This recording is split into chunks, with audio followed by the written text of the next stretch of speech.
అక్కడి నుంచి ఉంటుందండి. కైలాసంలో అడుగు పెట్టామా అనే భావన కలుగుతుంది నిజంగా. చిన్న లింగమే కానీ స్వయంగా శ్రీరాములు వారు ప్రతిష్ఠించినటువంటి లింగాన్ని మన కళ్ళారా చూడటం అనేది ఒక మహద్భాగ్యం అండి.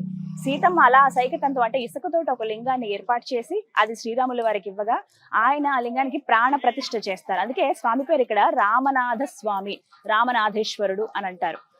ప్రత్యేకించి చెప్పాలి, జ్యోతిర్లింగాలలో మనకి ఒకటైనటువంటి రామేశ్వరం అనేది సకల పాపహరణం అండి. దర్శించుకోవటం వల్ల సాక్షాత్గా బ్రహ్మహత్య పాతకాన్నే పోగొట్టుకున్నారు ఈ లింగాన్ని ప్రతిష్ఠించి రాముల వారు అని చెప్తారు.